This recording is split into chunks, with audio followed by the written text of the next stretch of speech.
హత్య చేయిస్తావు కావచ్చు, నీ దగ్గర అధికారం ఉంది కాబట్టి. I'm ready to die for Telangana.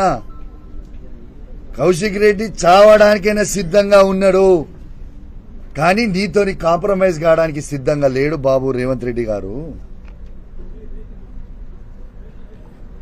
Telangana ప్రజల కోసం, తెలంగాణ కోసం మళ్ళా బీఆర్ఎస్ పార్టీ జెండా ఈ తెలంగాణ గడ్డ మీద ఎగిరేయడానికి కోసం మళ్ళా కేసీఆర్ గారిని మళ్ళా ముఖ్యమంత్రి పీఠం మీద కూర్చోబెట్టి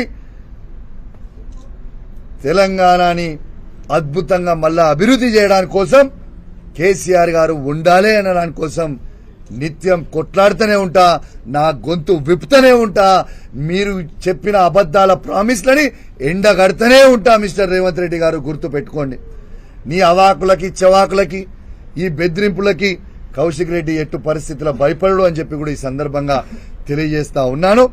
ఇలా దయచేసి నేను ఒక్కటే చెప్తున్నా, సమాజం మొత్తం కూడా గమనించిర్రు. ఇలా హైదరాబాద్ లో ఇలా ఏ ఒక్క నాడన్న 10 సంవత్సరాలలో కేసీఆర్ గారు ప్రభుత్వం ఉన్నప్పుడు ఈ సిచ్యువేషన్ తీసుకోవచ్చిండా ఒక్కసారి ఆలోచన చేయండి.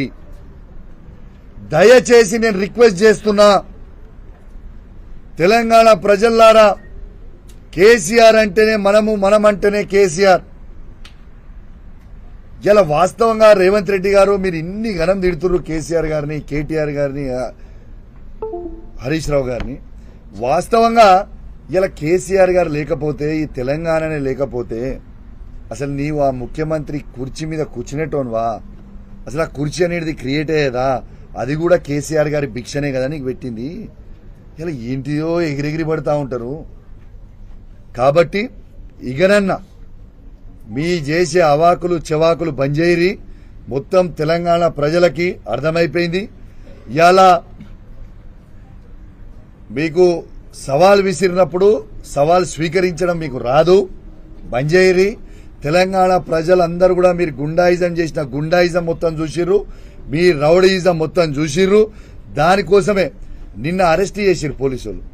ఏంటిది, నిన్న హరీష్ రావు గారిని మా ఎమ్మెల్యేలందరినీ ఇక్కడి నుంచి తీసుకొని పోయి ఆ కల్వకుర్తి కాన్స్టిట్యున్సీ, షాద్నగర్ కాన్స్టిట్యున్సీకి తీసుకొని పోయింది. ఎందుకు తీసుకుపోయారు పైకి అంత దూరం? హరీష్ రావు గారు ఏం చేసిర్రు?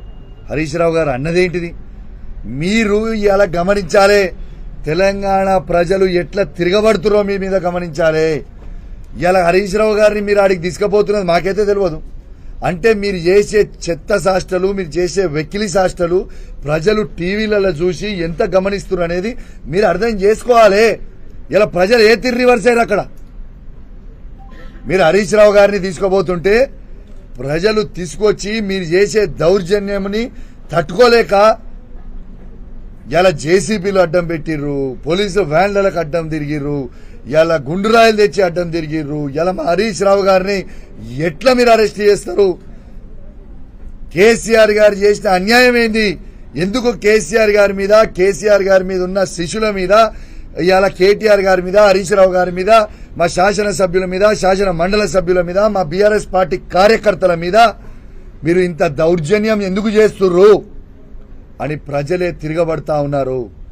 మీరు ఇదే వెక్కిలి శాస్త్రాలు చేస్తూ ఉంటే మీరు ఈ తెలంగాణ రాష్ట్రంలో ఎన్ని రోజులు తిరుగుతారు ఈ పోలీసులను అడ్డం పెట్టుకొని? ప్రజల్లోకి ఏదో ఒక రోజు పోవాల్సిందే కదా. ఏ దగ్గర కూడా ఈ పోలీసు రాజ్యం నడవదు, గుర్తుపెట్టుకోండి. తెలంగాణ గడ్డనే పోరాటాల అడ్డా, గుర్తుపెట్టుకోండి అని చెప్పి సందర్భంగా తెలియజేస్తా ఉన్నాను. తిరగబడే రోజులు దగ్గర ఉన్నాయి, ఆల్రెడీ తిరగబడతా ఉన్నారు. రేపు రాబోయే రోజులలో ఇంకో మీ 6 గ్యారెంటీలు మీరు ప్రామిస్ చేసిన అన్ని ఫుల్ఫిల్ చేయకపోతే ఏ ఒక్క కాంగ్రెస్ పార్టీ నాయకుడు కూడా తిరిగే పరిస్థితి ఉండదు అని చెప్పి సందర్భంగా తెలియజేస్తా ఉన్నాను. ఇక చివరిగా తెలంగాణ రాష్ట్రంలో ఉన్న ప్రతి బీఆర్ఎస్ పార్టీ కార్యకర్తకి, బీఆర్ఎస్ పార్టీ సైనికునికి,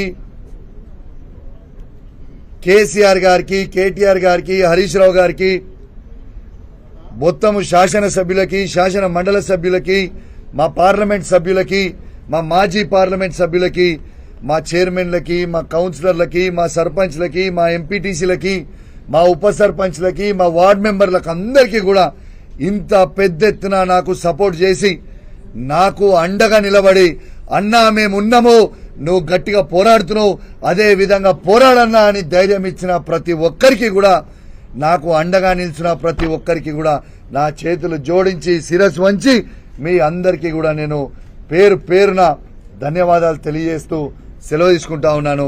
జై తెలంగాణ, జై కేసీఆర్.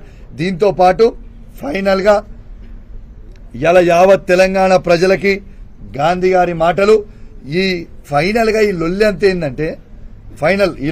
ఏంటంటే హైకోర్టు ఆర్డర్ ఖచ్చితంగా ఈ ముగ్గురిని మీరు 4 వారాలల్లా డిస్క్వాలిఫై చేయాలన్న తర్వాత ఒక్కొక్కడు గజ గజ గజ గజ గజ వణికే పరిస్థితికి వచ్చింది. మీరు ఎంత గజ గజ వణికినా ఈ 10 నియోజకవర్గాలలో బై ఎలక్షన్కు రాక తప్పదు, మీరు అందరూ మాజీలు కాక తప్పదు. ఖచ్చితంగా మళ్ళా ఈ 10 నియోజకవర్గాలలో మా ప్రతి బీఆర్ఎస్ పార్టీ కార్యకర్త కష్టపడి మళ్ళా కేసీఆర్ గారి నాయకత్వంలో బీఆర్ఎస్ పార్టీ జెండాలు ఈ 10 నియోజకవర్గాలలో ఎగిరేయక తప్పదు. ఖచ్చితంగా ఎగిరేస్తామని చెప్పి సందర్భంగా తెలియజేస్తా ఉన్నాను. మళ్ళా కూడా చెప్తా ఉన్నాను, ఈ 10 మంది ఎమ్మెల్యేలకు కూడా చెప్తా ఉన్నాను, మారిన ఎమ్మెల్యేలకి, మా బీఆర్ఎస్ పార్టీ కార్యకర్తలు కేసీఆర్ గారి నాయకత్వంలో పెట్టిన భిక్ష మీకు మళ్ళా చెప్తా ఉన్నా, మీకు సిగ్గుంటే శరముంటే స్పీకర్ గారు మిమ్మల్ని డిస్క్వాలిఫై చేసే ముందే మీరు రాజీనామా చేసి ఎలక్షన్లకి రాండి. ఇక మీరేంది మేమేంది అనేది ప్రజాక్షేత్రంలో చూసుకుందామని చెప్పి ఈ సందర్భంగా తెలియజేస్తూ సెలవు తీసుకుంటా ఉన్నాం. జై తెలంగాణ, జై కేసీఆర్.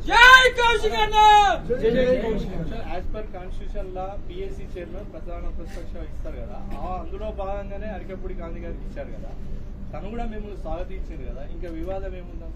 ఇండైరెక్ట్లీ టీఆర్ఎస్ లో కూడా ఉన్నా అని చెప్పాడు. ఇండైరెక్ట్ గా ఏంది ఆయన గెలిచింది బీఆర్ఎస్ బీఫామ్ మీద, ఏంటిది ఇండైరెక్ట్ గా? రెండోది ఇవాళ మీకు ఒక్కటే చెప్తున్న ప్రజలందరూ కూడా గమనించాలి, నేను కూడా అడిగేది అదే. మా పార్టీ పిఏసీ చైర్మన్ కి ఎన్నుకుంది ఎవరిని?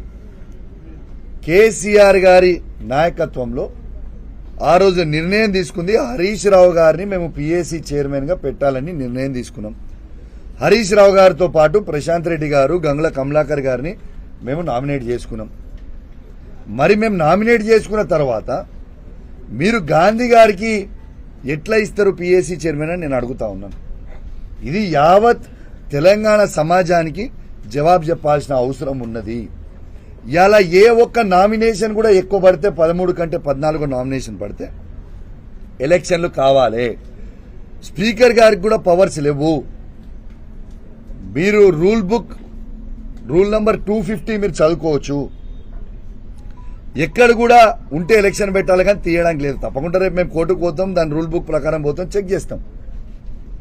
మరి గాంధీ గారికి ఎందుకంత భయం అవుతుందో నాకు ఇప్పటికి కూడా అర్థమవుతలేదు. నేను అడిగిన ప్రశ్నలకి జవాబు చెప్పాలంటే నువ్వు ఒక్కటే గుర్తుపెట్టుకోండి, దాడిలు చేయడం పెద్ద విషయం కాదు, నాకు పెద్ద ఇష్యూయే కాదు అసలు. నిజంగా మేము దాడి చేయాలనుకుంటే ఇవాళ మీరు చూసిర్రు నిన్న ఏ విధంగా లేనో. కానీ ఇవాళ మేము దాడిలు ఎందుకు చేస్తలేమంటే మా హైదరాబాద్ బ్రాండ్ ఇమేజ్ ని మేము ఖరాబ్ చెయ్యొద్దు.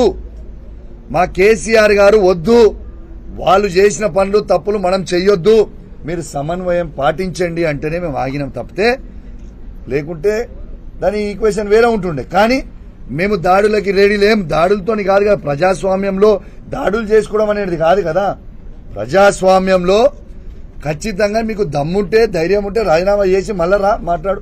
నువ్వు మా పిఎస్సీ చైర్మన్ అని చెప్పుకోవడానికన్నా కూడా నీకైనా సిగ్గుండాలి కదా.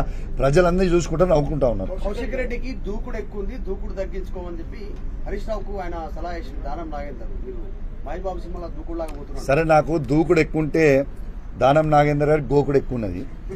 సో ఈ గోకుడు బంద్ చేసి నువ్వు సిగ్గు శరము లజ్జ మానం ఉంటే నువ్వు ఫస్ట్ ఎమ్మెల్యే